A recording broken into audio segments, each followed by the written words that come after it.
In the summer of 2017, on the corner of Perry and North Montgomery in Trenton, a giant hand appeared. It was a sculpture made of pots and pans and old scrap metal. Kids in a summer arts program made it with an artist who works with found materials. 4 days after installation, it was removed. When they create something and then society pushes it aside, what kind of message does that give to young people? The main rule, you're not supposed to A new play called The OK Trenton Project tells the story of the big hand and tries to figure out why it was taken down.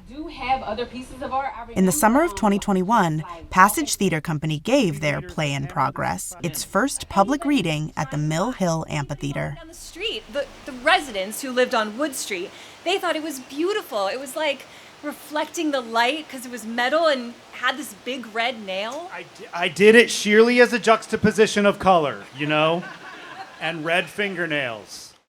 We thought it was an important story that we wanted people to hear. We didn't want the story to die with the statue coming down. We really focus on shows that have to do with the Trenton community, and this show is word for word, verbatim, from interviews by people in the Trenton community, and it's about an event that happened in Trenton. So then, is Trenton a violent city?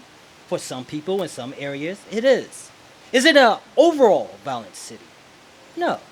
Is it a gang rule? Some of my words were used in the play, and I really found them entertaining and insightful being read by somebody else. One kid reached in the hat and pulled out the OK sign. I was not aware how much of the story my part and the kids' part was. I didn't really get that we were like the spine of the whole thing, really, until here. This is a good story for the neighborhood. This is a good story for Trenton. This is 3 organizations. This is kids from around the region working together to make art. Did either of you speak directly to David Foster, the Trentonian? He called me, like 40 feet up on a lift, moving a giant sculpture through the air. It's just like, who is this? The OK Trenton Project tells a complex, reality-based story. Each actor plays multiple parts, including the kids who built the structure, the artists who worked with them, people from the neighborhood, gang members, TV news reporters, and local politicians. I guess some of the more frustrating things were some of the quotes that I heard from some of the politicians here locally that were used in the piece. It's like the question was asked, where are the bad guys? More bad guys need to be in this piece. And I'm thinking you just didn't listen closely enough for the bad guys that are in the piece. They show up in the form of those people who were the naysayers. They don't have to be. They didn't have to be many. What they said was powerful enough because they were able to force this to be changed. They should never have taken it down. I feel like a lot of the police are part of that good old boys club, you know what I mean? People said that it was the police that ordered it to be taken down, but then other police officers said no, that had nothing to do with it. Pretty much everyone denied having anything to do with taking down the sculpture. On a snowy night in February 22, the OK Trenton Project premiered. As a black person, to me, dealing with this play, it seemed like some of the stuff that people were saying and like the reasons why this statue was removed was kind of unsurprising to me, a little bit. And there was this one girl, she's blood, and she comes up and she's like, "What's going on, homie?" They're saying they're trying to remove this sculpture because it could possibly be blood. What? Yeah. So y'all protested it? Because I'm going to stand right here with you. Yo, why are they moving this? They saying something about it got something to do with blood affiliations. Oh, now that's messed up, man, because I know one of the kids who did this. Yo, As we learn in the play, after the sculpture was installed, a rumor started that the OK hand gesture had something to do with a gang called the Bloods. It didn't.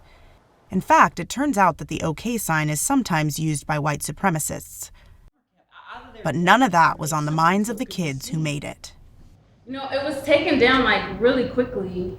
Everyone was just really sad, and like the expressions on their face. And the decision to take it down had lingering effects. I'm passionate about government as a force for good, right? And I find it so destructive that, especially at a young age, people feel failed by institutional power. Then we all see the repercussions where there are no trusted institutions, and then we're left with a situation. Like, why would you trust institutional power, right? On one level, the OK Trenton Project is just about a summer art project gone wrong.